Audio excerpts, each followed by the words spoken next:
और इस वक्त की बड़ी खबर है यूपी के हापुड़ से। हापुड़ में पुलिस ने 37 किलो केमिकल पकड़ा है।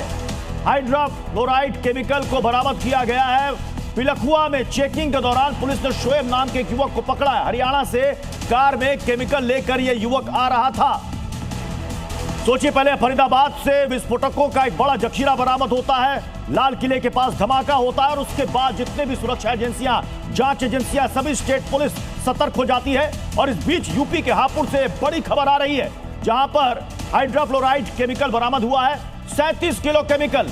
और जिस शख्स को पकड़ा गया, जिस आरोपी को पकड़ा गया है, वो हरियाणा से इस केमिकल को लेकर आ रहा था। उससे पूछताछ की जा रही है कि आखिर इस केमिकल को लेकर वो कहां जा रहा था, केमिकल उसने कहां से लिए थे। और एक और बड़ी खबर आ रही है, हरियाणा के एक मौलवी को हिरासत में लिया गया है। अल फलाह विश्वविद्यालय में रह रहा था यह मौलवी। जम्मू कश्मीर पुलिस ने मौलाना इस्तफाक को हिरासत में लिया है।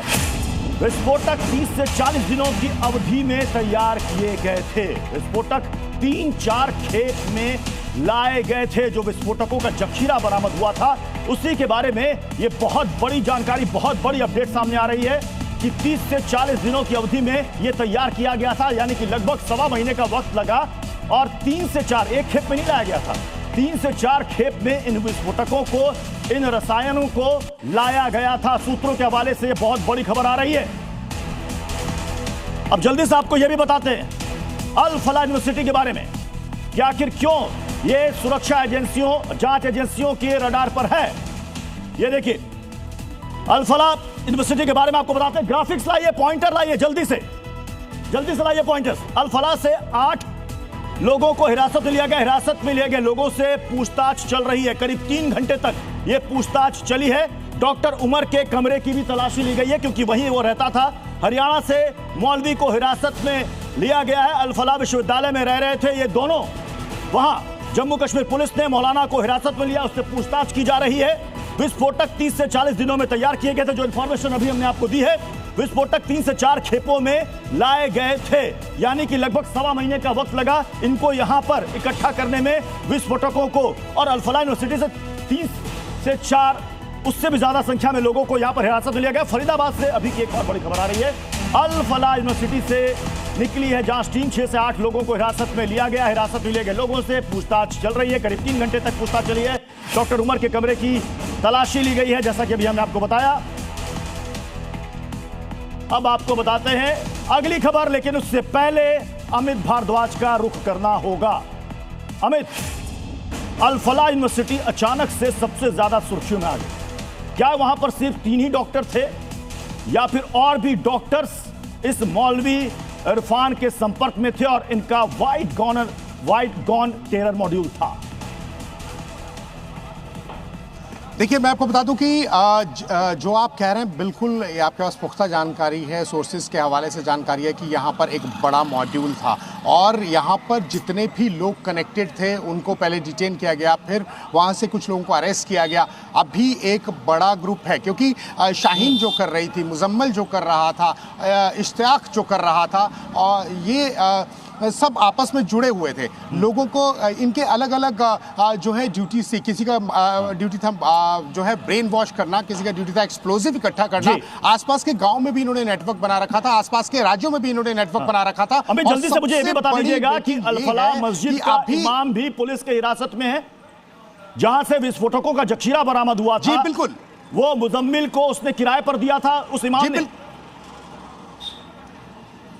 जी बिल्कुल, ये बिल्कुल पुख्ता है। अभी तक जो जानकारी सोर्सेज के हवाले से निकल के आ रही है, तो इश्तियाक जो है उसी ने ही उसको जो है वो 2400 रुपये की, कल जो हम दोनों वो चर्चा कर रहे थे कि इसने रेंट पे था, वो सारा एक प्लॉट तैयार किया गया था और इसी को रेंट पे दिया था। और उसका एक जिम्मेदारी थी कि आसपास के जितने भी इलाके हैं उन पे उसका इन्फ्लुएंस है, उन लोगों को इकट्ठा करना और मुजम्मिल के साथ जो है वो सारा एक्सप्लोजिव इकट्ठा करना। उसी के वहाँ से ये पूरी रेड करके पूरी रिकवरी हुई है, अनकवर्ड किया था उसी समय पूरी जांच। ठीक है अमिताभ, हमारे साथ बने रहे। दिल्ली धमाके पर लखनऊ से एक बड़ी खबर आ रही है। डॉक्टर परवेज को यूपी एटीएस दिल्ली लेकर आई है। अब एनआईए करेगी डॉक्टर परवेज से पूछताछ। डॉक्टर शाहीन अपने भाई डॉक्टर परवेज के लगातार संपर्क में थी। कल यूपी एटीएस ने परवेज को हिरासत में लिया था और अब भाई बहन दोनों से पूछताछ की जाएगी। सबसे पहले बहन जांच एजेंसियों के शिकंजे में आई और उसके बाद उसका भाई डॉक्टर परवेज को भी पुलिस ने पकड़ा है। यूपी एटीएस की टीम ने इसे पकड़ा और उसके बाद अब इसे एनआईए अब इससे पूछताछ करेगी। अब सोचिए 1, 2, 3, 4 लोगों का नहीं है, अब तक जितने भी लोग आए लगभग 6 लोगों का नेटवर्क है, सभी के सभी डॉक्टर। हमारे साथ इस वक्त तुषार इस वक्त जुड़ चुके हैं। तुषार, ये भाई बहन पर किसी को कभी शक नहीं हुआ, पेशे से डॉक्टर और उसके बाद ये टेरर मॉड्यूल का हिस्सा, और ये विस्फोटक जमा कर रही थी पिछले 2 साल से।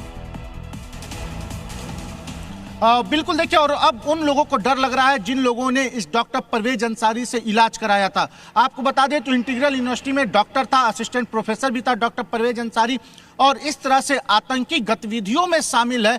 इसको लेकर एक बड़ा ही सवाल खड़ा हो रहा है अब, क्योंकि इस तरह से डॉक्टर भाई बहन इतने बड़े नेक्सस में काम कर रहे थे। देखिए, डॉक्टर परवेज अंसारी को अब एटीएस और एनआईए लेकर दिल्ली गई है। एनआईए दिल्ली में अब पूछताछ करेगी डॉक्टर परवेज अंसारी से, क्योंकि दोनों का कनेक्शन अब निकल कर आ रहा है डॉक्टर मुजम्मिल से। डॉक्टर साइन का भाई था डॉक्टर परवेज अंसारी, जो कि लखनऊ के आईएम रोड पर अपने परिवार से अलग रहता था, अपने बीवी बच्चों को छोड़कर अकेले में रहता था, सुनसान इलाके में रहता था, किसी से कोई मतलब नहीं रखता था, अकेले आता था जाता था। इंटीग्रल यूनिवर्सिटी के जो उसके साथी प्रोफेसर वो बता रहे हैं कि बहुत बातचीत नहीं करता था। लेकिन अब डॉक्टर परवेज अंसारी की करीबियों पर भी एटीएस की नजर है। हृदय रोग विशेषज्ञ था डॉक्टर परवेज। ठीक है, चलिए तुषार, अब हमारे साथ बने रहे। दिल्ली धमाके पर एक और बड़ी खबर आ रही है। मुजम्मिल से पूछताछ में बड़ा खुलासा हुआ है। इसी साल 26 जनवरी पर धमाके की प्लानिंग थी, इनकी सूत्रों से यह जानकारी मिल रही है। डॉक्टर मुजम्मिल और डॉक्टर उमर ने लाल किले की बाकायदा रेकी की थी। जनवरी के पहले हफ्ते में लाल किले की रेकी की गई थी।